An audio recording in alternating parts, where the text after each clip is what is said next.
Okay, so hi everyone. Now this is the last part of our lesson about series. Now in this video presentation, you will learn that the inconvenience of writing so many terms in a series can be minimized using the summation notation. Now let me just set the objectives for this session.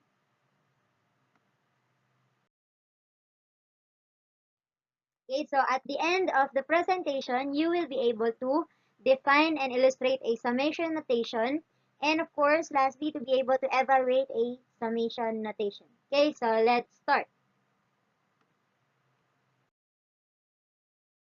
To begin with, let us have the formal definition of the symbol that we are using in summation notation.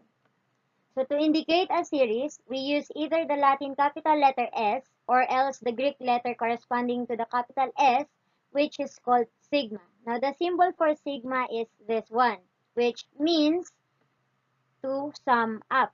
Okay, so of course, hindi naman pwedeng mag-isa lang yung sigma natin or else, or otherwise, hindi natin siya matatawag na isang notation. So let me discuss to you the parts of a summation notation.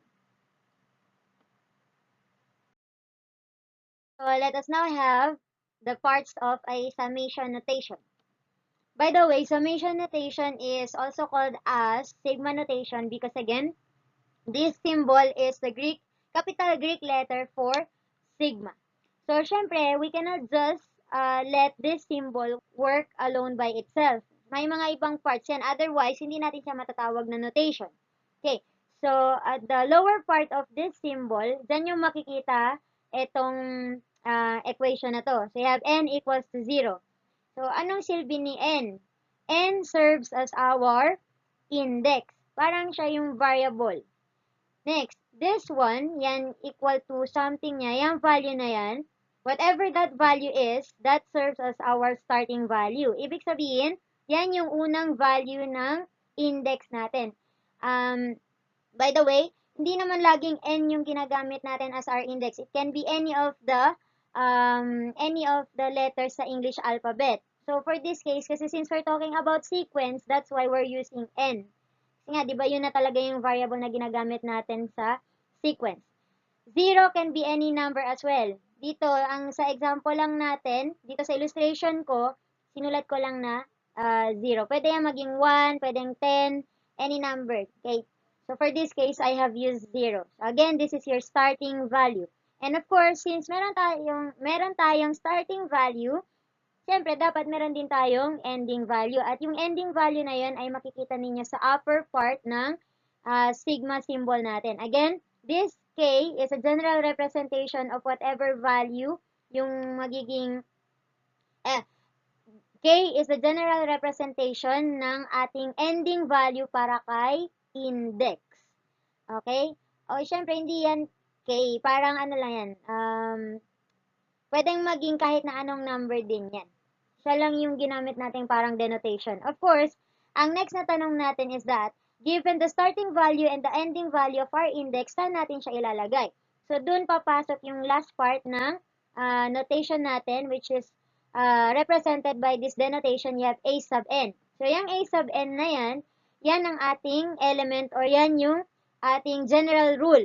Parang, kumbaga pa, a sub n is the denotation for every explicit form na sinusundan ng sequence na kinukuhanan natin ng sum. Okay?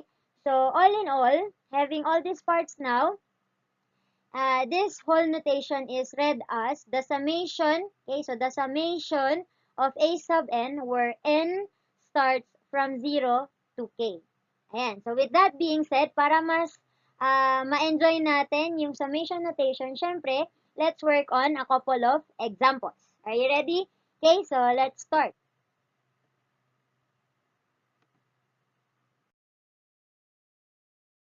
So here are the examples.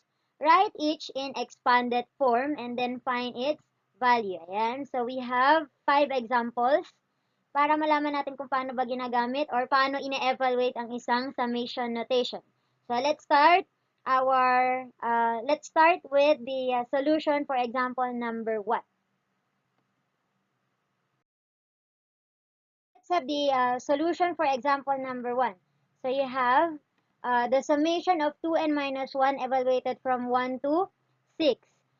Here are the easy steps na for you to follow whenever you're evaluating a summation notation. First step is for you to take note of your starting value. So in this case, the starting value of n is equal to 1. And its ending value is 6, or its last value is 6. Next, um, para ma-expand mo, kasi kailangan i-expand mo yung notation na to, yung summation notation na yan. So, for you to be able to give the expanded form of that notation, just substitute the values of n in the given formula or general rule. Next, of course, you have to follow the PEMDAS rule. Okay, so let's start. Ayan. First step, again, substitute. Kaya kung mapapansin nyo, yung n dito sa formula natin ay pinalitan na natin ng mga values ni n. So, you have 1, 2, 3, 4, 5, and 6. So, apply the PEMDAS rule now. Of course, you have to multiply first. So, we will do this one step by step para makafollow lahat. So, multiply first, and that gives us a product equal to 2. Then, after multiplying, you have to subtract. So, 2 minus 1 will give us 1. Next, do the same process for the succeeding terms. Multiply. So, you'll have 2 times 2 is 4. 4 minus 1 is equal to 3. Next, you have 2 times 3. That gives us 6. And 6 minus 1 is equal to 5. Next, you have 2 times 4 is equal to 8. And 8 minus 1 is equal to 7. Next, 2 times 5 is equal to 10, and the difference of 10 and 1 is 9. Lastly, you have 2 times 6, that is 12, minus 1, so the difference is 11. So after doing the PEMDAS rule, the next thing that you're going to do for this part here of the solution is to simplify. Since this is addition and all of the terms are positive, so all you have to do is just to add them all up. Okay, so the sum of these terms is equal to 36. So that is the value for this summation notation. Okay, next.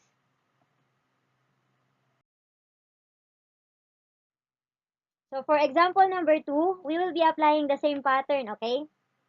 Ayan. So you have the summation of the quantity n minus 1 raised to 2, where n starts from 2 to 8. So you have the starting value for n is 2 and the last value is 8. But you have to take note that the starting value of n does not necessarily have to be always equal to 1. It varies. Yun na yung sinabi ko kanina dun sa introduction part natin na hindi naman laging sa 1 nag-start. Pwedeng paiba-iba. Okay, and again, the last value for n is 8. Let me just remind you again the steps. For you to be able to give the expanded form of this notation, step 1, substitute the values of n. And again, step 2, follow the PEMDAS rule. Okay, so let us substitute now. And so the starting value again is 2. So you have 2, 3. Ayan lang yung n. So yan lang yung pinalitan natin. So 2, 3, 4, 5, 6, 7, and 8. So 8 is the last value for n. Now, apply the PEMDAS rule. Parenthesis first before the exponent. Okay? So you have 2 minus 1, subtract first. The difference is 1 and then raise it to the power of 2. And the value is 1. Next, do the same process. Okay? So you have 3 minus 1, that gives us 2. Raise it to the power of 2. So the product is 4. Next, 4 minus 1 is equal to 3. Raise it to the power of 2. That gives us 9. Next, the difference of 5 and 1 is equal to 4. Raise it to the power of 2. So you have 16. Next, 6 minus 1 is equal to 5. 5 squared is equal to 25. Next, 7 minus 1, you have 6. Raise it to the power of 2. So you have 36. And lastly, you have 8 minus 1. That is 7. And 7 squared is equal to 49.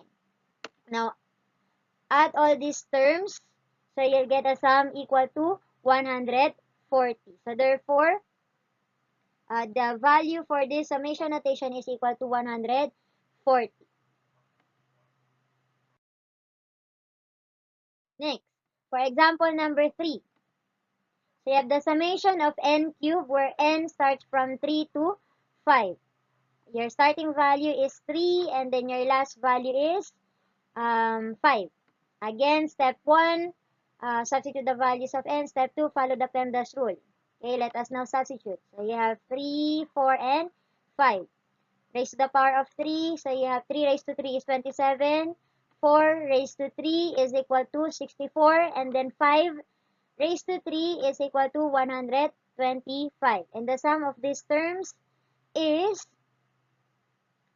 equal to 216.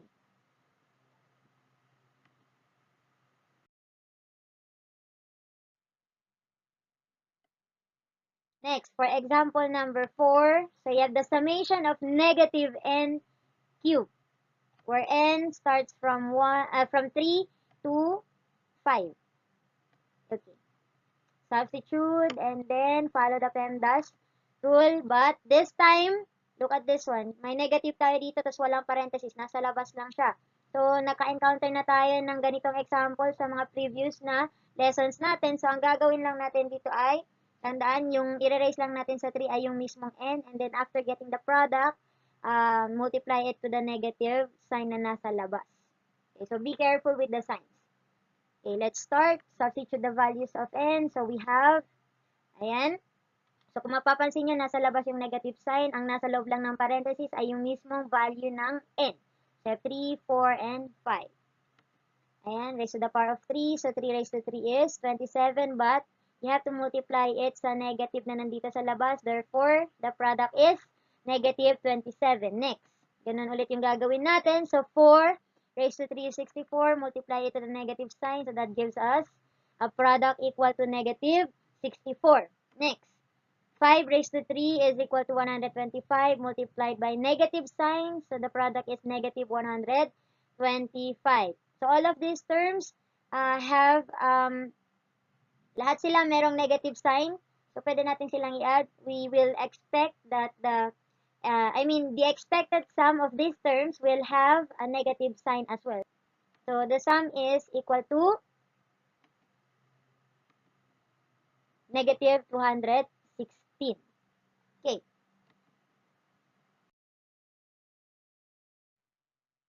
And for our last example, so you have the summation of 4n plus 3, where n starts from 1 to 4.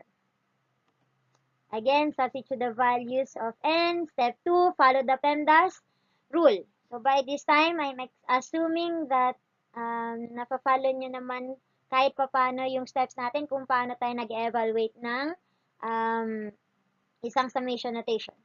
Okay, substitute, ayan. So, you have 1, 2, 3, and 4. Do the PEMDAS rule. 4 times 1 is 4, then add. So, 4 plus 3 will give us 7. 4 times 2 is 8 plus 3. So, you have 11. Next, 4 times 3 is 12 plus 3. So, you'll have 15. And lastly, you have 4 times 4 is 16 plus 3. So, you have 19.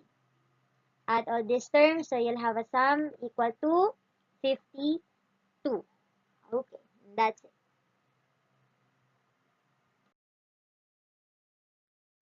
Okay, and for our Hall of Fame, everyone, I want you to meet Mr. Leonhard Euler. So the conventionalization of the symbol sigma for the summation is attributed to him. Now, he is a Swiss mathematician.